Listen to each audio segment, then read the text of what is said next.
Welcome to A Celtic State of Mind. I'm Paul John Dykes, and today I am once again delighted to be joined by Jim Orr. Welcome back, Jim. Thanks for asking me back, Paul. You will always be welcome back. Okay. Now, last week, obviously, we had a very good discussion to such a degree that your camera packed in, so hopefully we won't have the same issue this time round, Jim. There's been loads happening, but this morning, when I came in, I was having a wee look at the Celtic Christmas advert. Now, you're a guy, you're a playwright, you create things, you put them on stage. What did you make of the advert this morning? Oh, it's a bit cheesy again, is it not? It's difficult to tell. I mean, they're trying to market their goods, and it's very colourful, etc. I mean, I don't think you take these things all that seriously. So, yeah.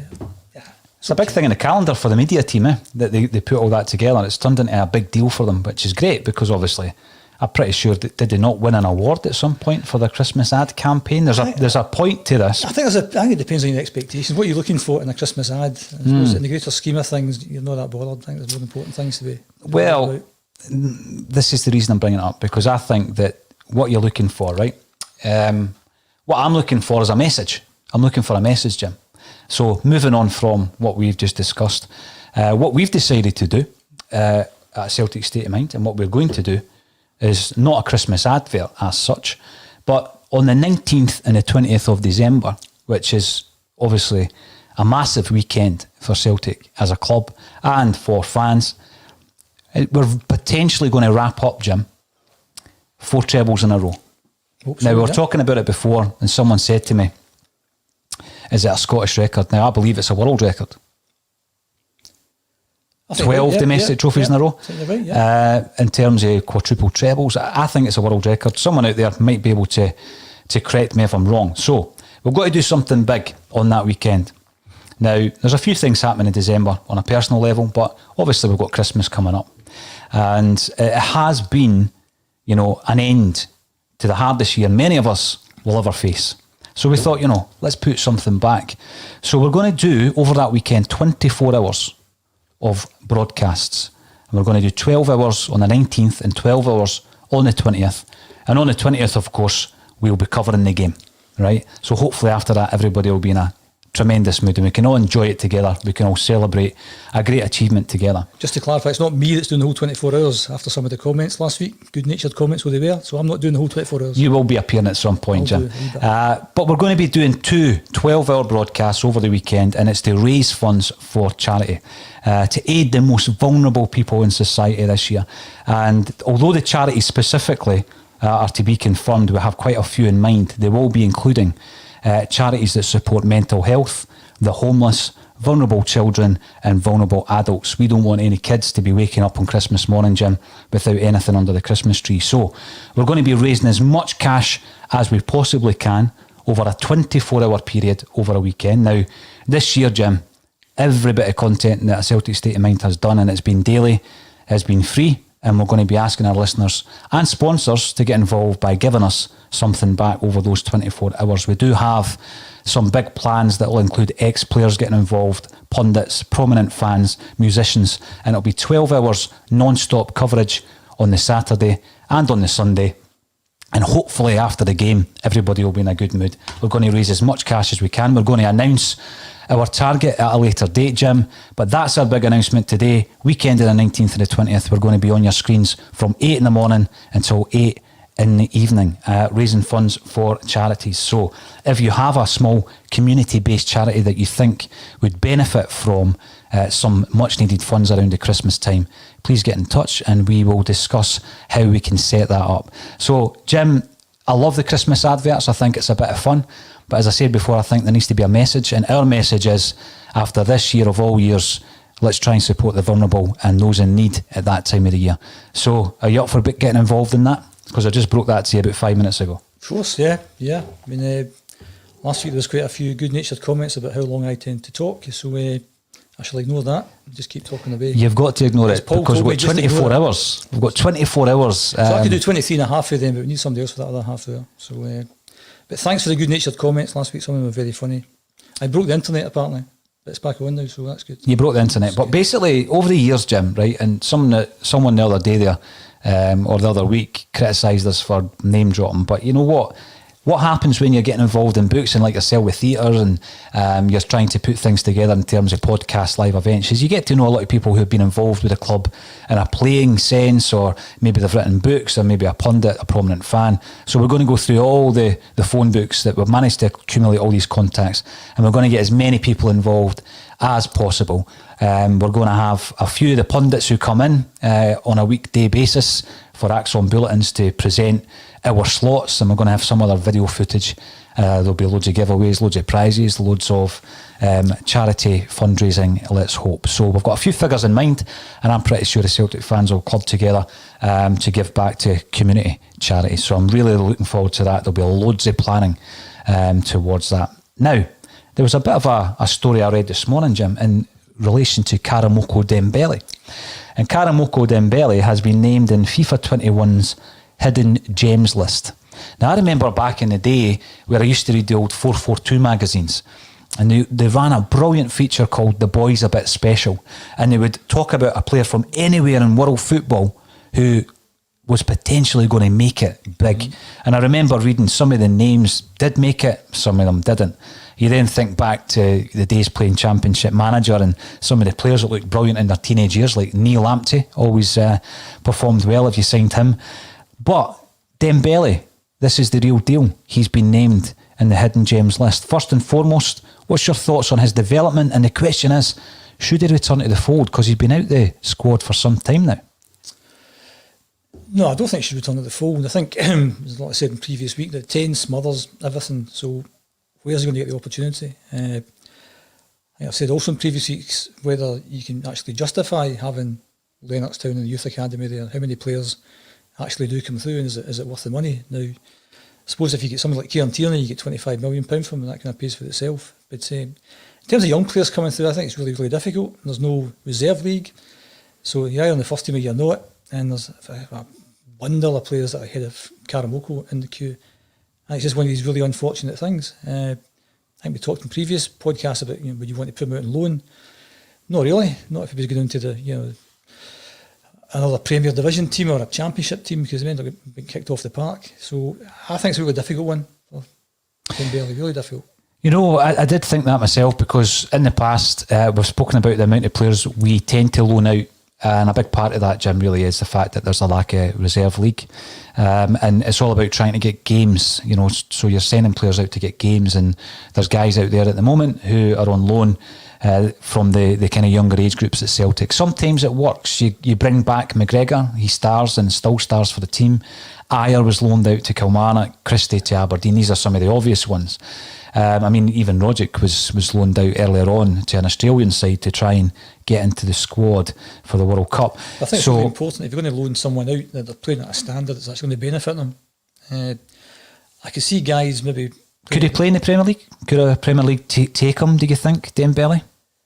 I'd be concerned about him getting hurt in other teams. I think it's easier maybe to loan out a kind of guy in the back four, where even down to the Championship as well, it's a bit more physical, a bit more rough and tumble, and that would can maybe help to develop some of the guys at the back in terms of tackling, etc.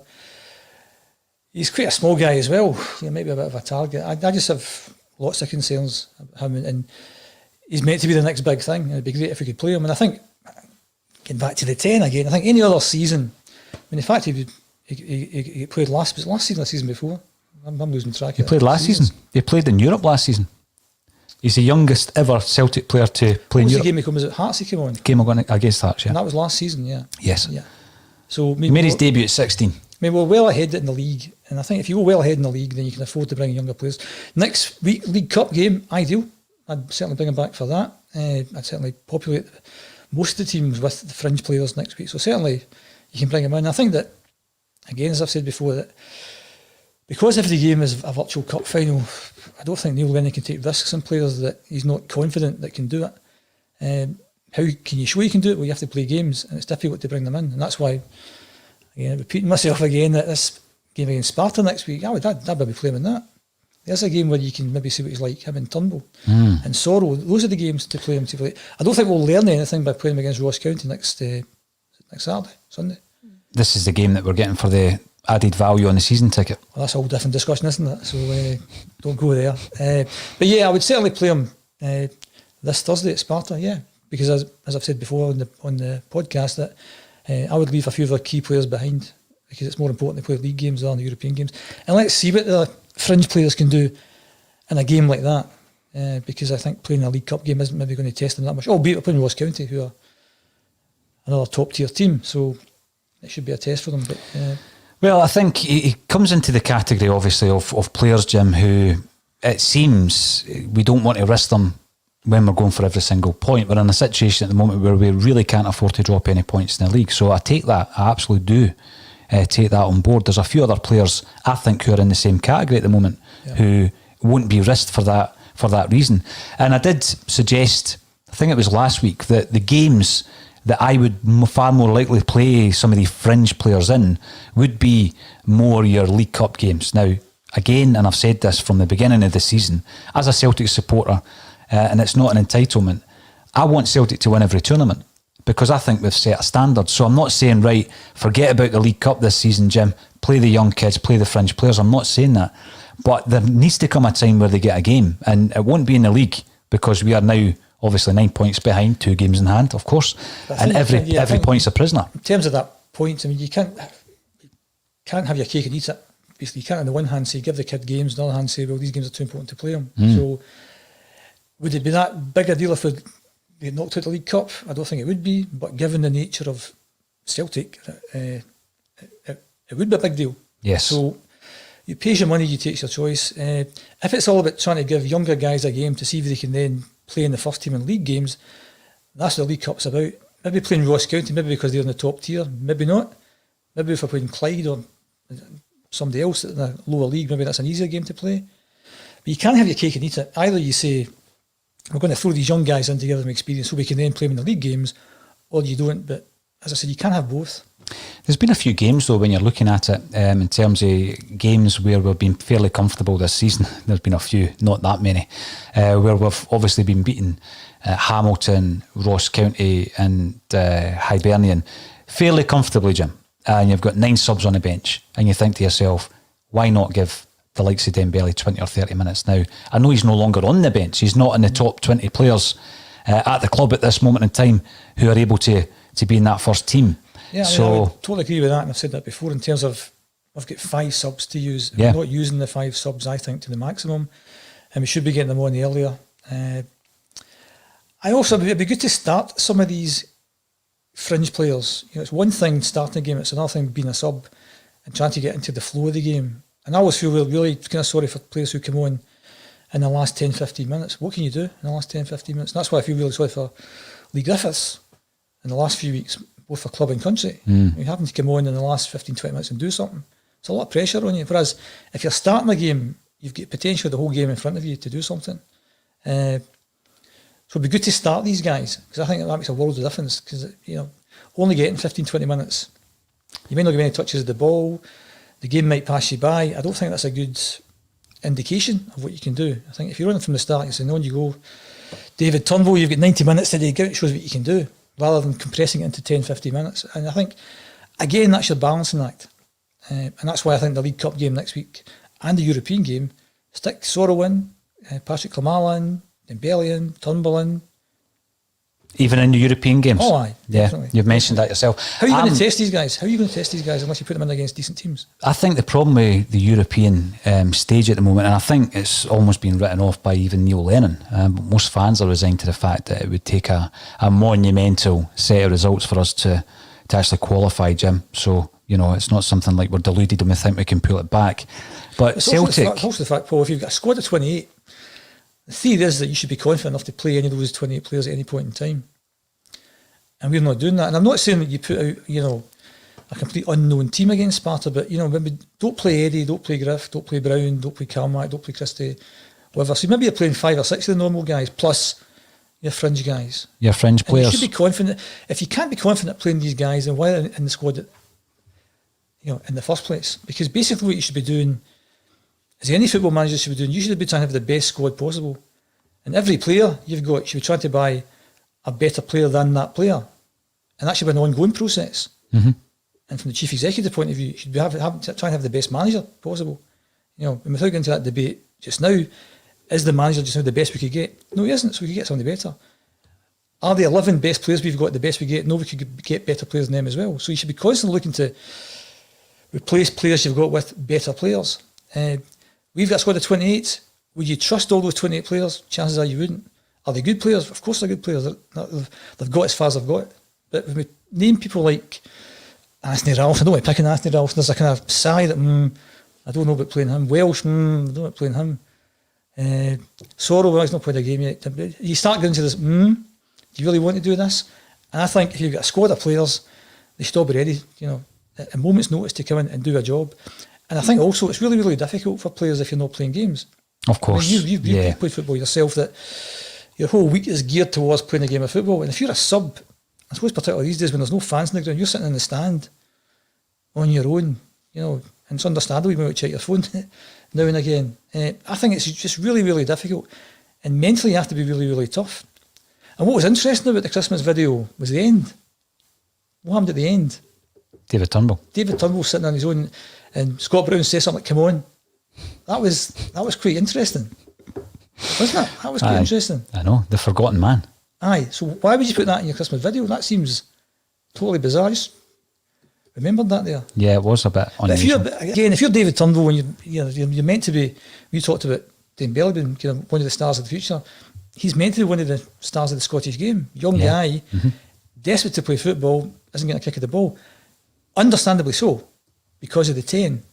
But at some point he has to get a game, and I think Europe and I think the League Cup, give him a game. And if he goes out there and he has a fantastic game, then you're confident you can put him in. Then you're confident. At the moment, I can understand where Neil Lennon's coming from, because as you said a minute ago, every point's a prisoner. And if you're Neil Lennon, the next game that comes up, you're maybe thinking to yourself, this actually might be my last Celtic game. This might be the last game I'm in charge of Celtic, or been involved in football at all. That brings loads of pressure on you. So you want the guys on the pitch who you can trust, who've got the evidence that have done it before. And although you might think Sorrell, Turnbull, etc. are good players, can you really trust them? Can you really put Sorrell in instead of Scott Brown? Of course you can't. Not at the moment you can't. So then you can't really complain that Sorrell not getting the game. It's just, it is what it is. But if we suddenly manage to, start putting points on the board, and the other teams start to drop points, and we find ourselves, maybe 9 points ahead, that would be great. Then you're maybe taking the risk of playing a Sorrell from the start, or a Turnbull from the start. I just think it's really difficult, both from the club's point of view, from the manager's point of view, and from the actual players themselves. The big thing, or the issue that I have, or the counter argument that we can have, Jim, because we're allowed to argue and debate and disagree. It's called discussion. Absolutely. It's an argument. Is the European stage. That is, Celtic's shop window. And I've said this a few times. When we play in Europe, there's so much riding, obviously, financially on performance in Europe. But that's also the stage whereby when we're looking for young players to come on, we've got to be able to sell them something. So we know for a fact we're in the top 5 leagues in Europe. Therefore, we're selling them a completely different dream or a completely different ambition. And that is that we're a stepping stone for players like the obvious, Dembele, the original Dembele, that is, Edouard, Van Dijk, Wanyama, etc., whereby we're a platform for them to move to a big club in England or France or wherever it is they end up. And in order to do that, we need to have a carrot, and often that carrot is European football. Well, I think the carrot's the Champions League. That's the big carrot. And if it's not the Champions League, well, is the Europa League much of a carrot? I'm not so sure it is. Because the Champions League is where, all the kind of big teams are playing, where the big money is, where all the focus is. I think the Europa League is a very kind of distant cousin of the Champions League. And I've said before, in any other season, I'd much rather we did well in Europe than at home. Much rather we did when we some sort of run the Champions League. Those are the exciting nights. You're pitching yourself against teams who are better than you. In Scotland, we are pitching ourselves against teams that are not as good as you, albeit the league doesn't show that at the moment. So I'd much rather be in that big boys' playground with the bigger teams in any other season. And I think, again, that if we're saying that the 10 is the main thing, then anything that distracts from the 10 is a bad thing for me. And that's where Europe were out. I think if we'd have won the first few games and we were in a good position to qualify, fair enough. But we get embarrassed last game out. We lost the first game at home. it's extremely unlikely that we're going to qualify for this. So this is actually an opportunity then to do what you said a minute ago, but giving other guys a game. And give youth a chance. Give youth a chance. Give the kids a game. And then we regroup for next year, hopefully. And hopefully we win the league and hopefully win the Champions League next year. We make a real go of it next year, because the 10 thing is then in the past. Whether we get the 10 or, heaven forbid, we don't get the 10, it's in the past. So it's not such a big deal.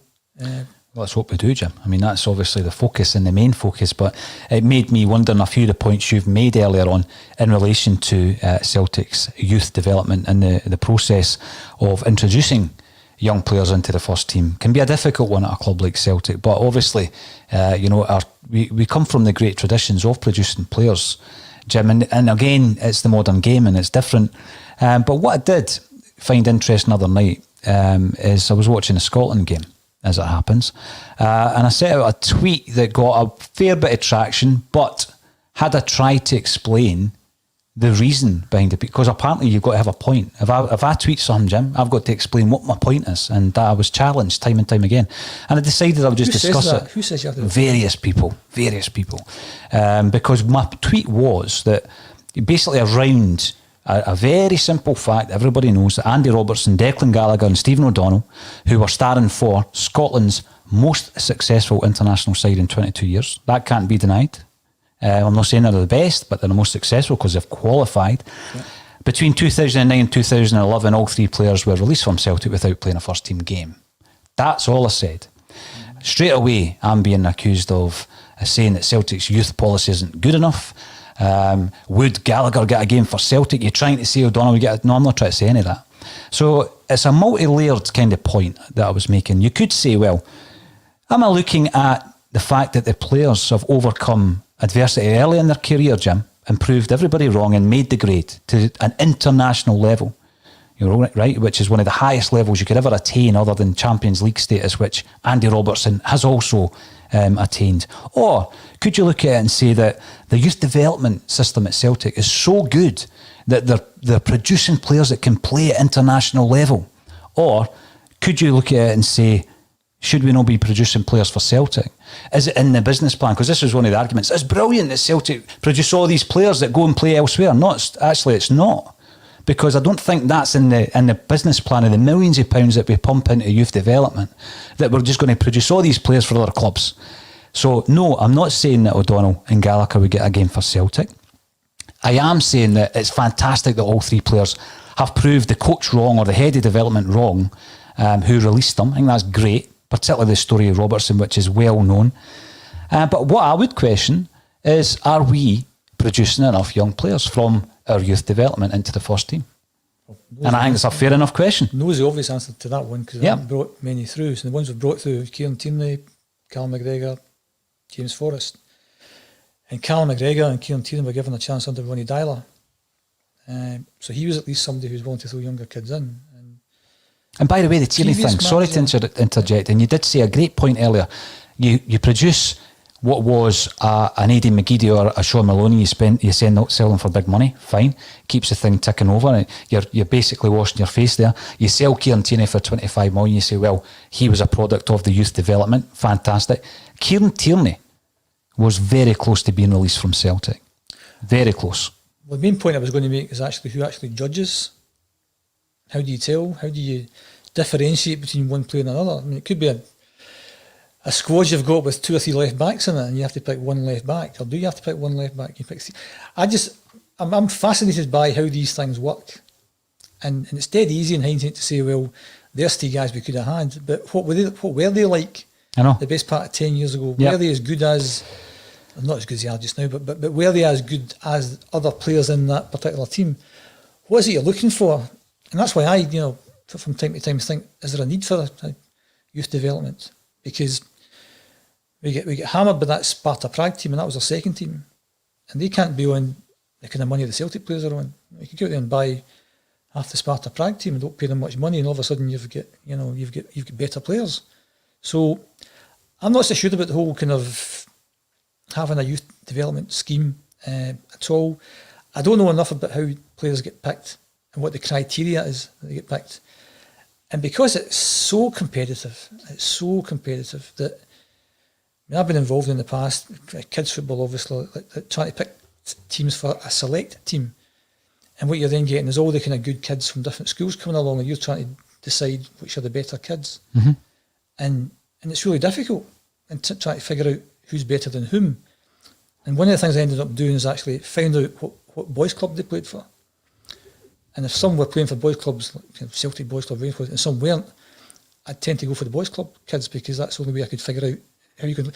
Not that they weren't good players, and that's my kind of thinking, that I don't believe that people looked at the players you mentioned and said that they're not good players, but they're just not good enough compared to these other guys that are there at the same time. And hindsight's a great thing. You can always look back and say we could have got, and last week it was all about we could have signed Declan Gallagher, signed David Marshall. We could have had these younger guys in our squad without putting anything out. I just think it's so subjective, a lot of the stuff, and it's so difficult. Fine margins, so Jim. Competitive. Yep. And it's actually maybe one person doing one thing in one game that makes you think, oh yeah, he's a player because he's done that.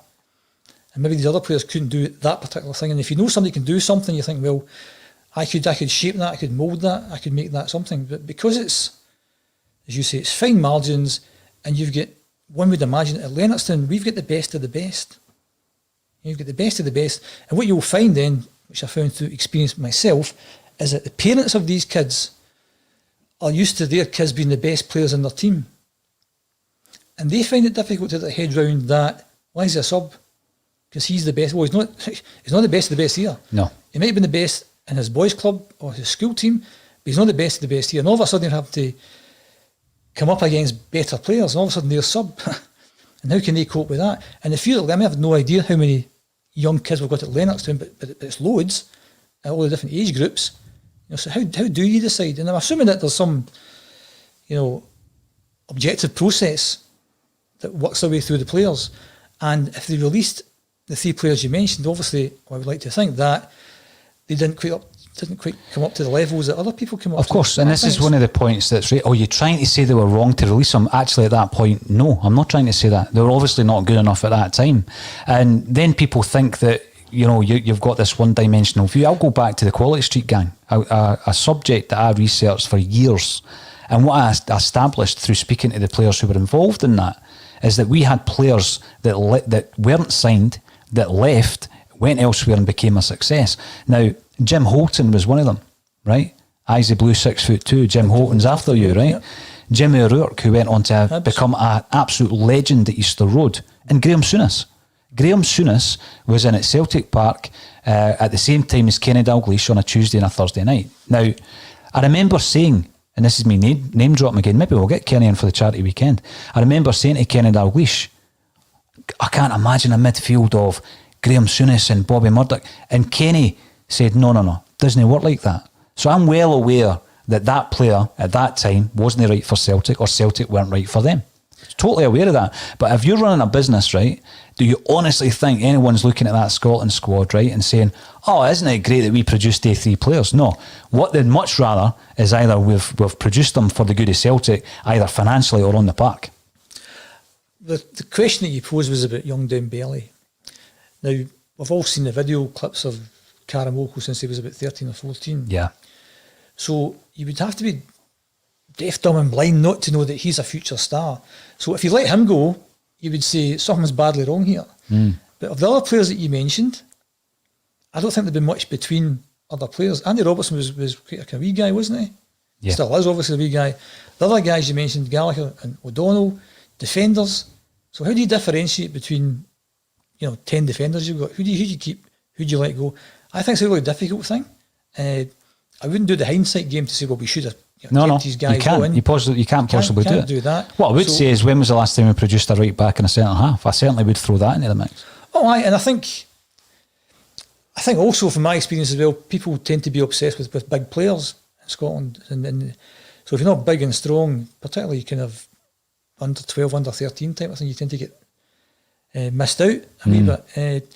I think from a strategic point of view, again, one would hope that's what we're doing. We're just punters saying that we would assume that there's some strategy here in terms of the players we're trying to identify, the players we're trying to bring through, we're trying to develop, we're trying to shape that. We know that we've got this kid here who's under 15 just now. who plays centre forward. In 5 years' time, he'll be our centre forward in 5 years' time. And we'll do everything we can to make sure that happens.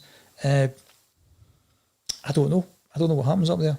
You'd like to think there is some plan towards it, and that's why there's a massive plan. There's massive analysis. That's why I think involved. that's really, really difficult, and that's why, well, do you want to do that, or do you want to go and sign the Sparta Prague guy that scored a hat-trick the other week, and you can sign him for £1 million and pay him £5,000 a week?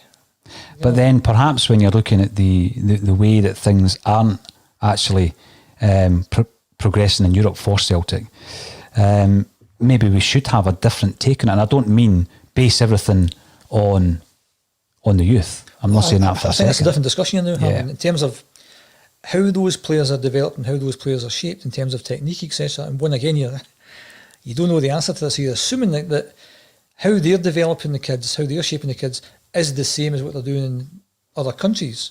So it's something different happening in Sparta Prague that's happening in Leonardstown. You like to think it wasn't. You like to think there's a kind of standard way of developing players. Maybe there's not.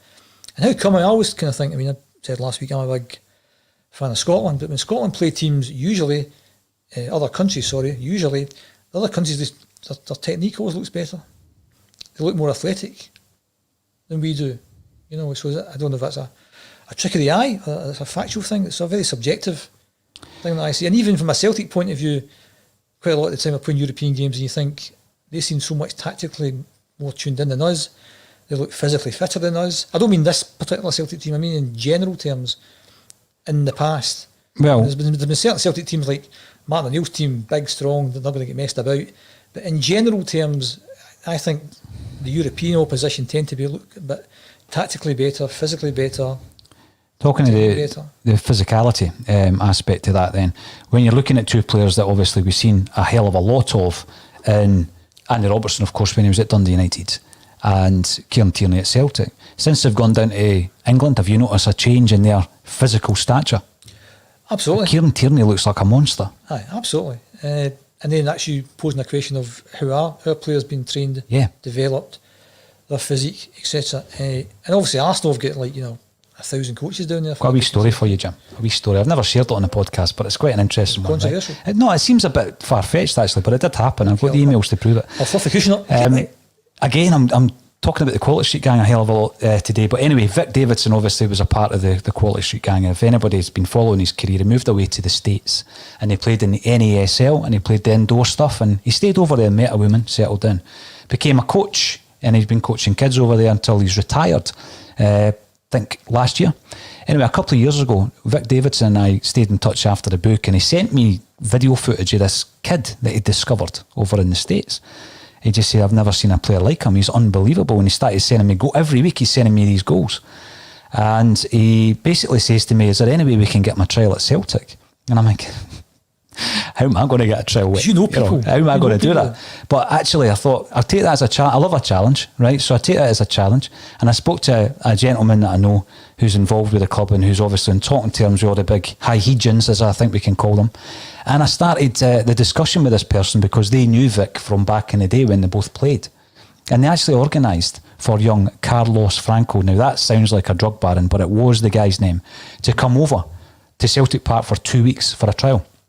So obviously the club flew him over from the States to Celtic, gave him a trial. He played in 2 games, I believe, maybe 3, I'd need to check. But one of the friendlies that he played in was against Clyde's first team when Barry Ferguson was in charge. And he performed pretty well, but obviously we're looking at it from the biased eyes of hoping that this thing happens, because I think I'd have been his agent after that.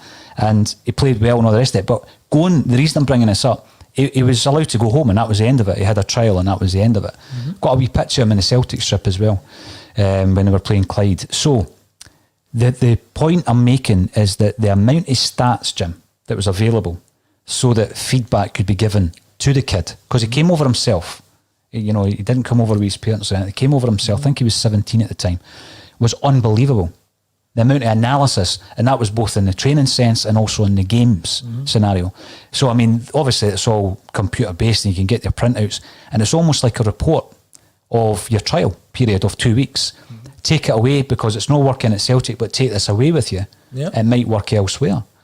So we did try to get him trials for Dunfermline and St Johnstone, but there was an issue with the cost associated with flying the kid over from America which Celtic actually paid for all of that, obviously, put him up in a hotel and everything, but other clubs weren't able to do it. But it did show me, it gave me a wee insight into the lengths of analysis that they went to at that level. And he was playing in the team with Jack Aitchison. So you must assume that that's the analysis that's getting done for every single player at Lennoxton. Every day of the week, absolutely. So if you're having to make a decision on 2 players, that's your objective data. Yep. So, you know, and if you've got loads of players, then there's going to be loads of casualties. So that's why I wouldn't certainly blame anyone for letting people slip through the net. I think it's just the nature of football. It's so competitive. So what's the guy doing now? Where is he now? I'm not in touch with him, although he is on my Twitter. I've got his email and I've got his phone number. How old is he now? Is that 19 or Well, Jack Aitchison would have been maybe 17 at that time as well. So a few years ago now. I've got the emails there on my phone, I'll just check. But the interesting thing is, the question was, are we producing enough players? You don't think we are. It was 2017, May 2017. I've just checked that. That's when he was over. I don't think we have, and I think part of that's to do with the 10 again. I think if we get into a season where, obviously it's a season like no other, but if we get into a season where there's not so much pressure for whatever reason, then it'd be good to give a lot of younger guys. There's nothing better than you have a young player coming through. There's nothing better than Charlie Nicholas broke through, because from a fan's point of view, you want a kind of local or a young player from the youth team coming through. It's from the terrace into the pitch thing, isn't it? And a forward as well, somebody that scores goals, that kind of glamour. And with that hair. So it's no big thing to... And the gear and the no socks, everything was right about Charlie. So it's no big deal if you get a big centre half coming through, or maybe a full back coming through, but getting a kind of goal scorer coming through is dead exciting. There's nothing better than that, and we haven't done that for a while. And maybe Jack Aitchison looked as if he might have been the one, and then, but he's away to where? Fleetwood, is it? He's gone. He went to Fleetwood on loan, was it? He spent times at Forest Green. Sorry, yeah. He spent a loan period at Forest Green, but he got a full permanent move in the summer there, so he's gone as well. But he was playing in that team, as was Kelleher and a few others whose names will come back to me. But I was very impressed at the level of analysis. But yeah. I do recall that the immortal words we've got. He's not as good as the players we've already got, and that will always be the acid test. And that was the final line on it, like. Because you can't. I don't think you can bring subjectivity into this stuff. Mm-hmm. And if they have that level of analysis, then that's great. That's what they should have, and that's kind of reassuring that they have that. And maybe that's something that, I don't mean sharing individual players, but actually to share that with the fans. You talked about the Christmas advert. Yeah. I would rather find out that kind of stuff, because I'm pretty sure that a lot of people tune into the podcast, they were completely unaware of maybe that level of detail. And it'd be good to know, because it's an interesting thing. And how many players do Celtic have in their youth setup? I mean the ones that sit under the first team squad, how many are there? Is it 10, 20? What? A massive amount. I don't mean through the age groups, I mean just in terms of the ones that are bubbling under, those kind of guys who might be making the squad next year. Is that 5 people, 10 people, 20 people? They had what was called a development squad. Development squad, sorry. Yeah, development squad. So do you know what that number is? I don't. I would guess 16. I mean, there's a few guys who come into the broadcast on a daily basis who'll be able to confirm that for sure. So there's 16 who will be on some sort of contract, 1 year, 2 year, 3 year contract. Thing. Yep. Playing different positions. I just find it fascinating in terms of how that works. What happens next? Pick one of those players. What happens next in terms of his stats, etc. And at what point do you have to cut him loose, because you've got Ayer at centre half and you're a centre half and you're never going to be as good as Ayer, so you have to go. And that's a bit I said earlier, that because things boil down to money at the end of the day, every football manager should be looking to replace every single player he has with a better player. And it's just money that holds you back in timing. You can't replace a whole team in 5 minutes. You don't have money to replace a whole team. And the only time I've done this quite well, I think, was the whole Musa Eddie thing, where we just have to accept the model that we have. We bring in young, hungry players, give them 2 or 3 years, hopefully we can sell them on for a few bob, but we buy the next young, hungry player to replace that young, hungry player 6 months before. And it worked a treat with Eddie. It's just a shame they didn't play a bit longer together, because they were the kind of dream team up front. Yeah, they would. And I think when I look back, people were talking about the sort of 9 in a row, what were the highlights. I think the game at Ibrox, when Musa sets up Eddie to win 3-2, you're thinking, if only. I know. If only that could have stayed there for a few years. But it'd be unrealistic, I think, to expect that to happen. But I just thought we got that right Dembele in 600, what was it, 500, something like that. Yep. Couple of years, maybe it would be good if it was 3 years, but hey ho, 2 years, Eddie comes in. We paid a fortune for Eddie, mind you. Then Eddie will go next year. So the next Eddie has to be here now. Is he here now? Is Ayeti the next Eddie? Is Patrick Klamala the next Eddie? Don't know. But every time I would somebody say moves no on Klamala. I'd be pretty confident and say he's not. So you then think, why do you spend £3 million on someone who's not the next person you want to replace? I'm a bit confused by that one. I guess that's where the youth bit comes in, and it is even more relevant, Jim, because when you're buying a Dembele or an Edouard, I mean, these guys, I'm not going to call them a marquee signing because fairly, in Eddie's case, fairly unknown to the wider public. Dembele was well known in England, and we got him, even though Spurs had wanted to buy him for about $6 million 6 months beforehand. But a player like Klamala, where there's people might not think it's a high risk, but it's a £3 million player or £3.5 million investment. But he's a project. He's a classic project player, as is Sorrow. And it's at that point that I believe we should be at least able to produce a player as good as Ibu Kouassi or Patrick Klamala or Ismail Osoro. And I'm not writing the two guys off. They're still part of the squad. And it's that kind of level, the project level, that I think, well, with the investment in our youth development, we should be able to produce a player of that standard. When was the last, I've said it before, when was the last striker we produced? Who was the last striker we produced that scored goals? And also, in terms of the succession planning of this, that there's every chance we'll lose Ryan Christie next summer. Every chance we'll lose Callum McGregor next summer. Ellie Nusi is going to go back to his parent club. So one would like to think there's plans. Maybe David Turnbull is the new Ryan Christie in terms of where they play offensive players. Got a bit of dig, got a bit of a shot on them. Who's the new Callum McGregor coming through? Don't know. Who are we going to buy? Don't know. I was impressed with Robertson. He came in, he played against Cluj, made his debut against Cluj away, played very well, I thought. He was kind of mentored that night. Play him on Thursday as well, yeah. Well, yeah. But he was loaned out to Gillingham, so he's getting games with Gillingham. Is that Robertson? Yeah. Is that the boy with the left foot? Scott Robertson. Aye. I mean, you've got Henderson as well. Robertson, I was thinking, you've got Henderson as well. Henderson. Yeah, Henderson. Sorry. Yep. Not paying attention. But Robertson, I mean, he's really impressing with Gillingham as well. A couple of man of the match performances.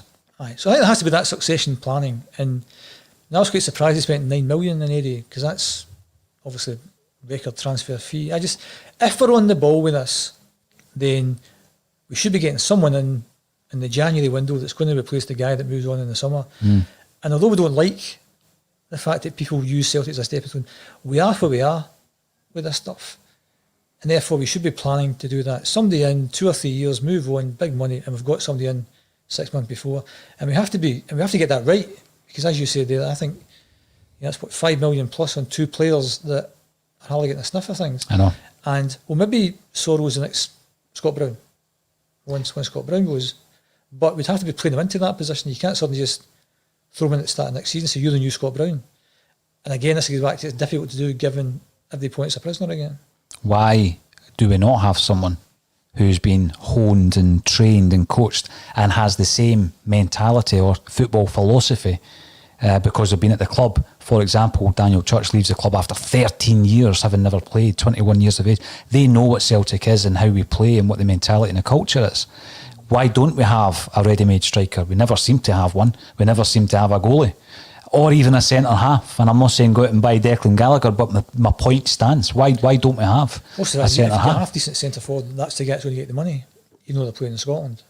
I mean, goals are the most important things in the game. And if we had a good centre, if we had a modern Charlie Nicholas scoring the goals that Charlie Nicholas scored, both domestically and in Europe and for Scotland, then you could write your own price to get.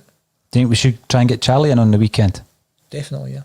Why not? Stephen Forbes, welcome to the show, Stephen. You're commenting on YouTube, which reminds me that we spoke yesterday about giving away a bottle of booze, which was the gin, the Frank McAvenny gin that had been given to us by Simon Donnelly. Simon was on the show on Wednesday. Thank you very much to Simon for giving us this for a prize. But the winner is Scott Giles. Scott Giles, who subscribes to us on YouTube. So unfortunately on YouTube you can't do something as simple as send them a message, so I'll try and find Scott. If you're listening, Scott, get in touch, and obviously we will get that bottle of booze to you as well. We also had someone else asking why just the last 100 subscribers. Well, we're going to have loads of prizes between now and Christmas that will be given out to all of our, or we won't be giving them out to all the subscribers, that will bankrupt me. Yeah. But we'll certainly be allowing all subscribers to take part in competitions leading up to Christmas. So well done to Scott. We have a Chris Sutton bottle of gin that will be given away next week. Now, Stephen Forbes states, undoubtedly a raw talent, talking about Dembele, but we have no insight into his attitude and application and training day in, day out. Good point, yeah. Who would he realistically replace as things stand? Now, he's a right-sided offensive player.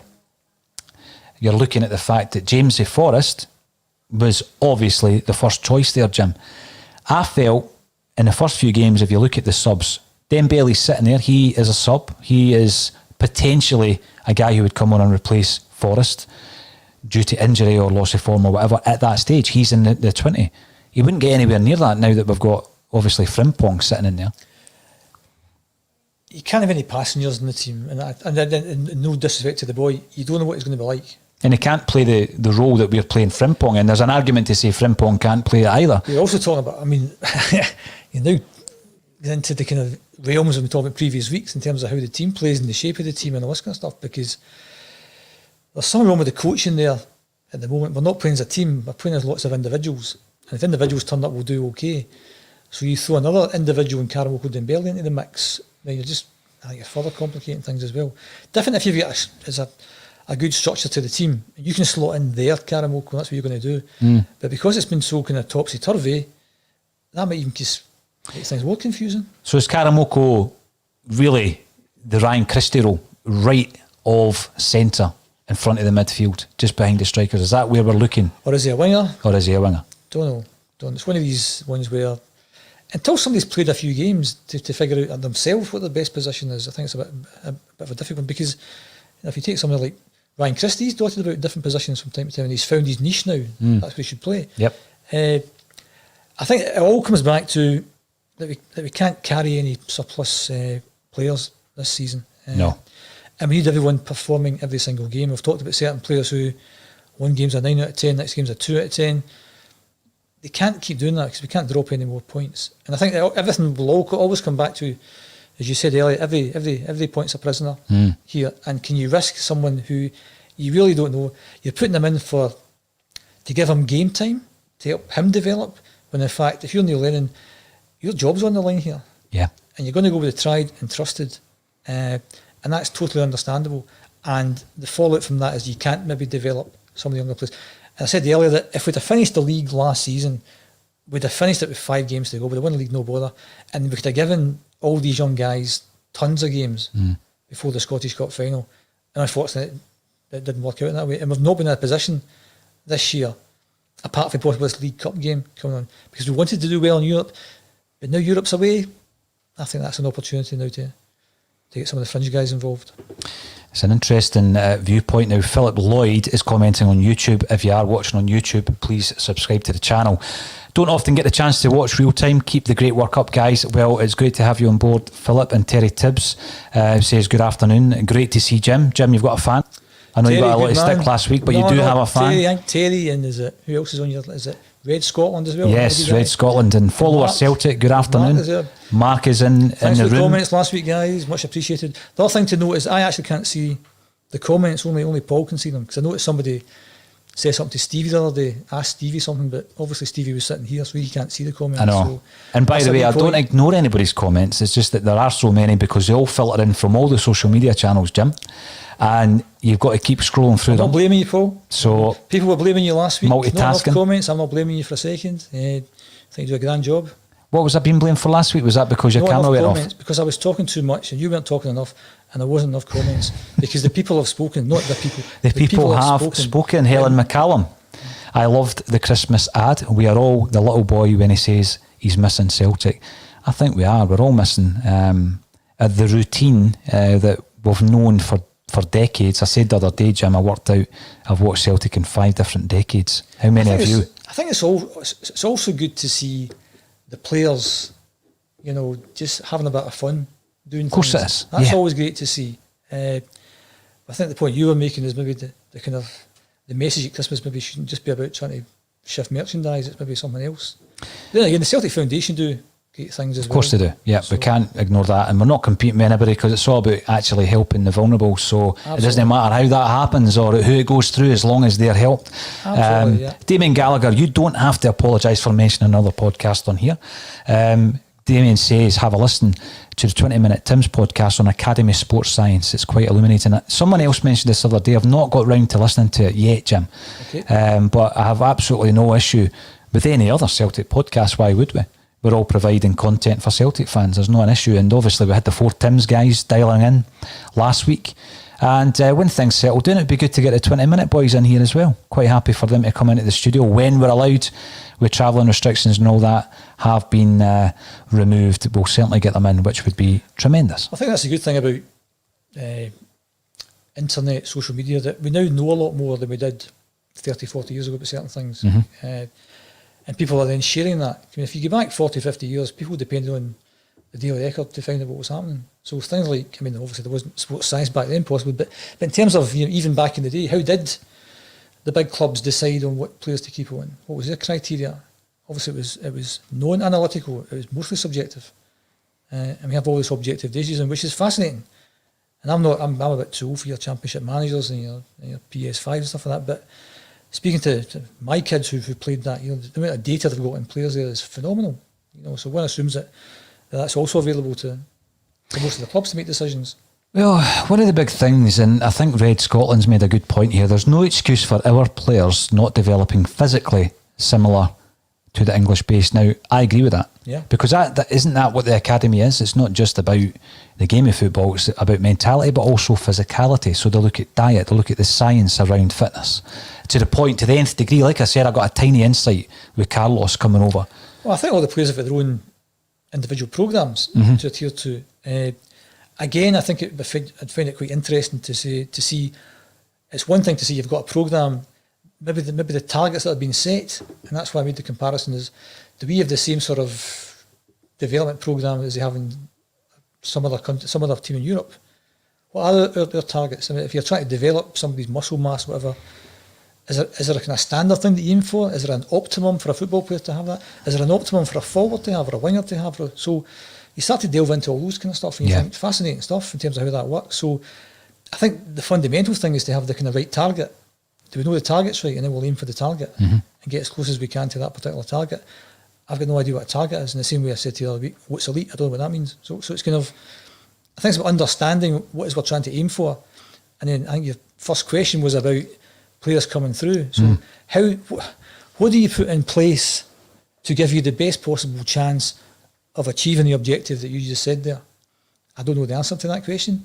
One assumes whoever's at Lennox knows exactly what the answer to that question is. Oh, absolutely. It's not as though the policy of rearing youth isn't taken seriously at Celtic. I mean, there's a huge amount of a budget, you know, pumped into Lennoxtown to try and create that. And I don't think anyone also, Jim, would argue that the facility that we provide is a lesser facility than it was prior to Lennoxtown. I think the facilities are incredible. What you could also do is actually work back from things to say that why is there not, you know, more players in their team from the youth academy in the team just now, and work back from that. You know, is that something to do with the manager, something to do with the chief executive, something to do with the scouting, something to do with it, and keep going back until you get the answer to the question. My concern with Karamoko is I remember him playing against Hearts, Jim. And anyone who remembers the game, I'm just going to say it, he roasted Aaron Hickey, roasted him. And you look at the development of Hickey, who's now gone over to Bologna. He was a signing target for Celtic. He had, of course, been released by Celtic without having played a game, like the aforementioned other three that created a bit of a frenzy on my Twitter page the other night. But Dembele hasn't progressed. Dembele has not developed or progressed since that day. Well, I'll say something. Hickey, I thought Hickey in the cup final was unbelievable. He dug in, he was injured, he had a bit of cramp, and he kept playing, and he had a fantastic game in that cup final. Yep. And I thought, there's a really good player. And I watched him in the games against Celtic since, and he was awful.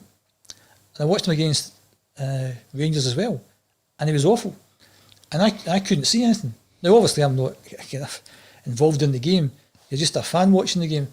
But I couldn't see anything certainly from a subjective point of view, that made Celtic want to go after him, or he's ended up in Italy as well. So what do I know about this stuff? But in terms of, there must be lots of data on Hickey that said this is a guy worth pursuing. From an objective point of view, from a subjective point of view, I couldn't see it other than that one game, and that could have been a fluke. That could have been the one game he's had. But in the games I've seen since, I didn't think he was worth pursuing. I didn't think he was better than the players we had. And now he's in Italy, and obviously he'll move on to a different level, because if you go to a major club and you're in their system all of a sudden, then you can't help but get better. Yeah, so absolutely.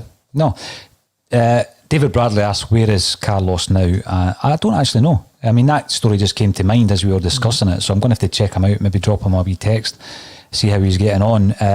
Mark, this is a good point. I like this, and this is certainly of an era that I appreciate. We live in a PlayStation generation. Ask any one of them what a multiplex is, and they'll say it's a cinema. I know what a multiplex is, Mark. Thanks for that. Love it. So we're going to have to also speak to Jim about the upcoming Hibs game as well, Jim. So let's have a wee look ahead. It's a tough game. I would guess it's going to be one of the toughest games that we're going to have, especially at this moment. I think after that, we'll go into a run of games where we could really start racking up the points. 4 out of 5 at home, haven't they? Yeah, they've got some good games coming up, if there is such a thing. And, you know, I'm looking at the game against Hibs. We discussed it yesterday with Stevie.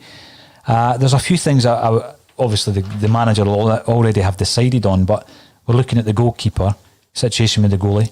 Does Barkas come back in? Has Bain done enough to keep the jersey? 100% Barkas, yeah. Must be Barkas. I mean, this talk about signing this Man United reserve player who's on $100,000 a week, that's when you start thinking, stop the world, I want to get off if you're paying a reserve keeper $100,000 a week. That's never going to happen, basically. It'd be bizarre if that happened. Barkas, you need to start playing him every single game, even the European game. He's the number one, no question. No, I would agree with that. If you start messing about with them both, then both of their confidence is going to start to suffer.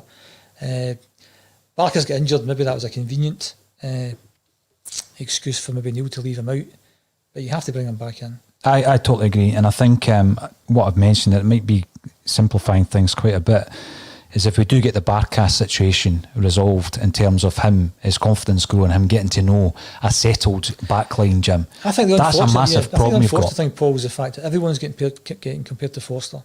Yeah. You know, so it's not about Barkas being a goalkeeper. He's not as good as Forster was, because Forster could win games on his own.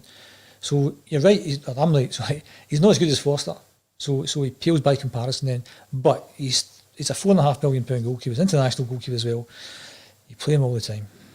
Totally agree with you. Barca boy, welcome back. It's good to hear from you again. 20-minute Tim's podcast. We've got 9 to 10 staff in sports science. The English clubs have 30. With more individual time, obviously, on the players. So it's an interesting one. That's still quite a lot. I mean, I think you would expect us to have a fraction of what we have down south, given the money that's sloshing about down there. And there's a kind of balance in that here. You know, I was watching the Hearts programme. Did you see the Hearts programme tonight? I watched the first episode, Jim. I've not seen the second one yet. The second episode, it's just when they have to stop the season mid-March type of thing. And it's, I don't know if it's the sports science guy from Hearts who's in the gym and he's trying to get the players doing bits and pieces. And I saw the Man City version of this. And the Man City version is like, you know, a cast of thousands doing this job as one guy was doing. So there's a balance in that. You'd expect Celtic to have more guys than Hearts, but less guys than Man City. So maybe 9 or 10 sounds about right. You know, it blows me away sometimes when you see the size of these clubs, you know, behind the scenes, Jim, beyond the 11 guys playing football on a pitch. Yep.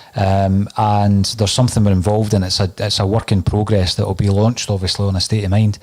And I'm not going to give the game away, but it was kind of modelled on something I watched some time ago on Man City TV. So I was talking to somebody who's in the game, who's in the media game, who broke the news to me that Man City TV employs 75 people, and that's maybe why they can create something like this. And I thought, well, you know what, it's not going to stop us from giving it a go. But it's interesting to see the size of these clubs in comparison to Celtic. Now, that takes us on to something that's completely removed from the thread at the moment, but the news, obviously, of the Atlantic League, Jim. And it looks as though Dermot Desmond isn't interested in pursuing that. What's your thoughts on that? Is that because there's something else in the mix? I'm not aware of much information on this. If somebody had said, here's what they're thinking of doing, and we've knocked it back, and why we've knocked it back, I might understand it. It just seems like a kind of a bit of a headline, a bit of a kind of, we're not in. So give us a bit more information, Dermot. Tell us what is you've got back. And why? Because basically the club of the fans, it's not Dermot Desmond, it's not Peter Law. So if you've knocked something back that could have been advantageous to the fans, it'd be good if you explained it to us in terms of what's actually happened. The Atlantic League sounded like a good idea. I think, as I said before, that if we're the biggest team in Scotland, then we should win all our games. If we're going to an Atlantic League and we're against whoever it is, Ajax or Sporting Lisbon, or whoever's going to be in that league, then we're playing against teams of a similar standing. And that's what we want to be. You want to play teams against a similar standing, because to beat them, that's an achievement. Is it much of an achievement beating Hamilton? No, really. Beating Ajax? Definitely. So it was very short in detail, and it just seemed like a kind of random headline.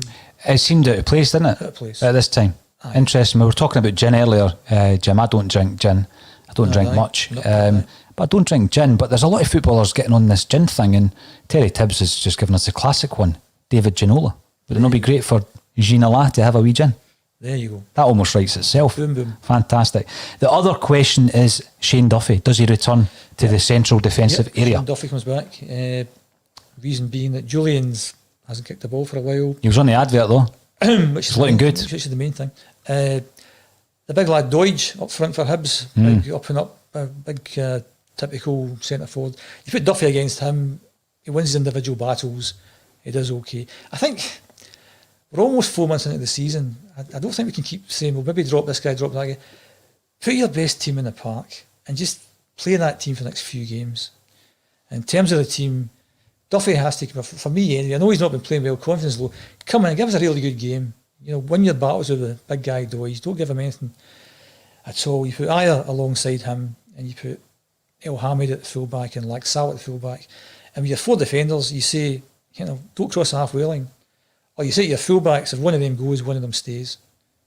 Don't go mad with this. And I said, we talked about the Motherwell game. Laxalt was chasing down the goalkeeper after 2 minutes in the Motherwell game. Madness. Now, that raises another question. Has he been told to do that? And if he's been told to do that, that's quite a weird thing to do. Or if he's doing it off his own back, why hasn't somebody told him not to do that? It just seems a bit undisciplined, and that's what I said earlier about, it seems to be lots of players that are kind of doing their own thing. So I just think we need defenders. My formation would be 4-1-3-2. I'd have actually started up front first to say that, as I've bored people to death on this podcast, Lee Griffiths has to start every game for me.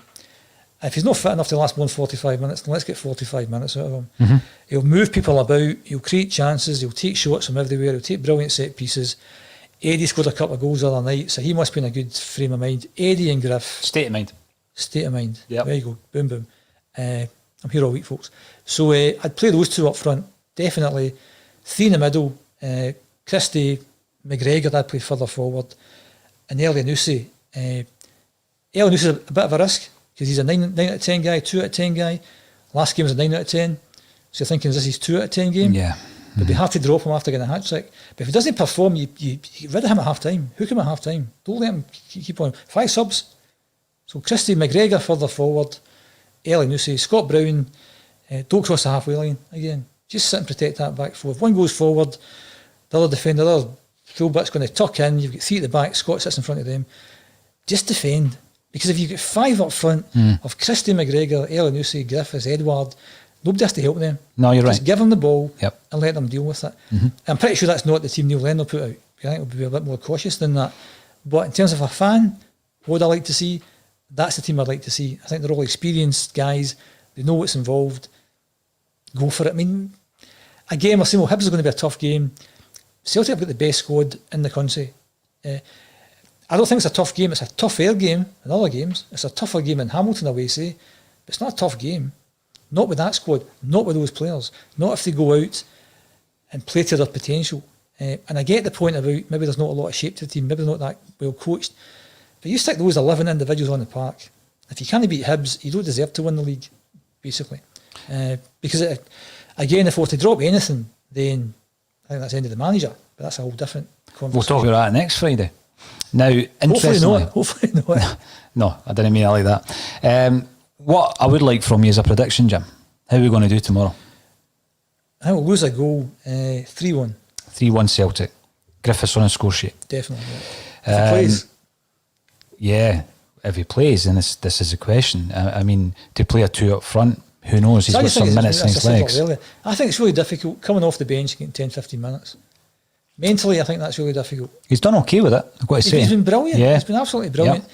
But it's almost like we'll bring on Lee to save them. I mean, Lee got us out of jail at St Johnstone. He got us back in the game at Aberdeen. Mm-hmm. What would he do from the start?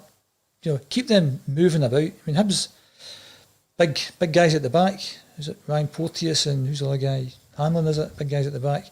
If you play one up front, I think they'll have to take care of that one person up front. It's too much to do.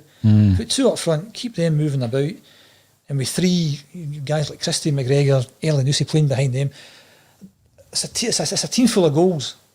Guys off the shot from distance. So the defenders defend. Defenders defend. Yes. And let's just try and take each game as cliche time. Take each game as it comes. One game is in Saturday. We've got a League Cup game next week. You try some other players out. The European game on Thursday. Try some players out, and then we've got 4 out of 5 home games in December, as well as the Scottish Cup. Although we've actually been better away than we've been at home. Anyway, we should be beating teams, and we get 4 games out of 5. I think it's Livingston. I think it's the only away game in the plastic pitch. So let's put a wee run together and let's get back into it, and let's be a bit more optimistic and positive about the whole thing. It's been a positive podcast, Jim. I've got to say now, Gordon, who's talking about gin, so straight away, there you go. Nobody said John McGinn, the John McGinn. Brilliant, like it. Joe Porter thinks 3-0 Celtic, whereas Mark Tallier thinks 2-1 Celtic. Mr. Briggs reckons 2-0 to the boys. So it does look as though we're in positive spirits going into this game. Spirits, you like that? We're just in positive spirits going into the game. But what I will today. This is great. Go far, I know. But what I will do is remind everybody there's a wee ticker tape at the bottom of your page, and there is an email address of Kelly, who is dealing with the promotional side of a Celtic State of Mind. If you want to be a sponsor at some point during the quadruple treble charity weekend, easy for me to say, then please get in touch with Kelly at stateofmind.media. Kelly will deal with all your inquiries, every single inquiry. Do you want to be on the show? Hopefully by then you'll be allowed to travel. So basically, here's the details. Here's the deal. 19th and the 20th of December, we watched the Celtic Christmas ad this morning, and we thought, what are we going to do for Christmas? What's a Celtic State of Mind going to do for Christmas? And it has been one of the hardest years that many of us will ever face in our lives. Let's do something. And we're going to do it around the quadruple treble weekend, and let's hope we do win that, because it'll make it even better. We're going to do 24 hours of a broadcast split into 2 12-hour slots to raise funds for charity. What charities will we be giving the money to? Well, the specific charities are to be confirmed, and again, email Kelly if you want to get involved in that side of things. Do you have a small community charity that perhaps supports mental health, homelessness, vulnerable kids, vulnerable adults? Get in touch. We want to raise as much cash as possible. We have a figure in mind. We're not going to announce that just yet. We've been giving you free content all year. We're going to continue. It's always going to be free. But we're going to ask for something back on that weekend, and we're going to try and raise as much as we can for the needy at Christmas time, Jim. We're going to have ex-players, pundits, prominent fans, musicians, and anybody else who wants to get involved will be able to. We've got 24 hours to fill, Jim. It just won't be you and me, that's for sure. There'll be plenty of broadcasts, plenty of quirky shows, and insight from those who know a lot more about football than Paul John Dykes and Jim Orr. But thank you everybody for getting involved. Please email Kelly at stateofmind.media if you want to get involved in any way for the charity weekend. Thanks everybody for getting involved. But the last thing I would like to say before he gives me a guitar lesson is thank you, Jim Orr, for joining me on A Celtic State of Mind. Cheers, Paul.